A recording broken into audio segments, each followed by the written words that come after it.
Maybe minimum wage increases are not such a bad thing for business owners. I work with small business owners every single day, and because of the intimate role I hold as a business coach, I hear everything. There's a mix of resignation, pure anger, fear, and frustration among the people I talk to about the minimum wage increase rising so rapidly.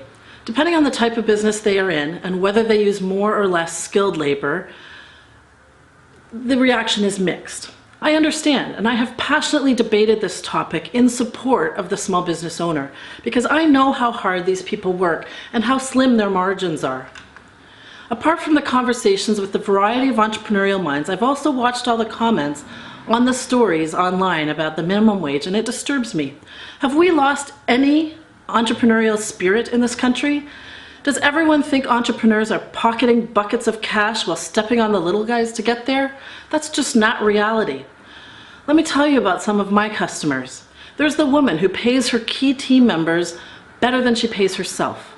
There's the guy who has held on to an employee for 12 years who is costing him $30,000 a year in mistakes in the form of multiple shipments, replaced product, damages, and staff disruption. There's the family business who has an employee who cannot be depended on, either calling in sick, deciding not to work when he's there, or showing up hungover. They've kept him for 7 years because his wife is sick and he needs their benefits program. There's an entrepreneur who has worked until at least 8 p.m. every night for almost 18 months now because one of his employees has had back problems and is working at less than adequate speed. He should have replaced him years ago, but he's close to retirement and he feels bad for him. Most entrepreneurs, business owners, people that have businesses, I know they care deeply about their employees and they do not begrudge the wage hike.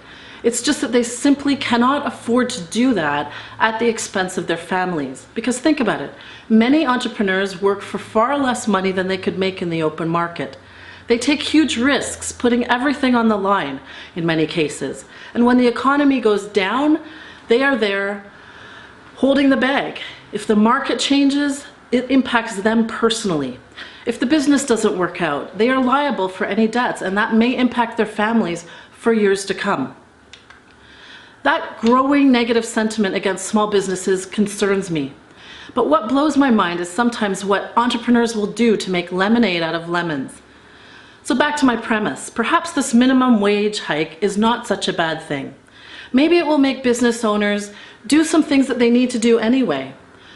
Get rid of employees who are not performing, put new systems in place for better efficiency, rethink the type of employees that they hire, formalize tasks that customers can choose from or that employees can do simply and quickly, time tracking for employees, reducing overtime, and focusing on sales.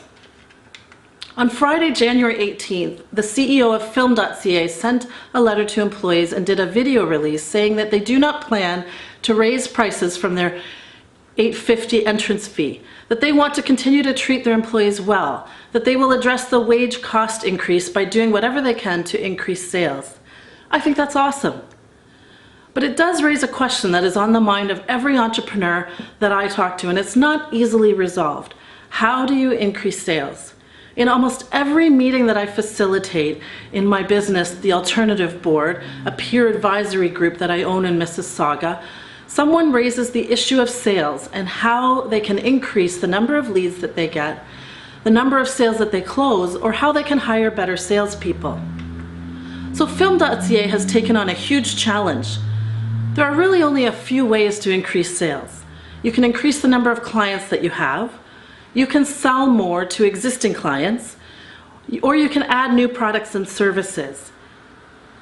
Any one of those is an acceptable way to increase sales. So can rising costs and increasing minimum wage costs for small business be fixed with more sales? Maybe it can. It sure sounds easy. But let's be honest, if it were that easy, we would have already done it, wouldn't we? Although, perhaps sometimes necessity is the mother of invention. So it is possible that just with the pressure of the new wage hike, that we will find new ways to increase sales in small business. And perhaps it would be a better way to address things than this conflict between small business owners and their employees. And it would ensure people are treated well in the process, which I know is a priority for most small business people. Bottom line, one thing is for sure, a minimum wage hike forces people to make some better business decisions, to pay attention to their costs, to get serious about the people that they want to have on the team, and look for innovative ways to streamline. And all of that is a good thing. So maybe, just maybe, the minimum wage hike is good for small business.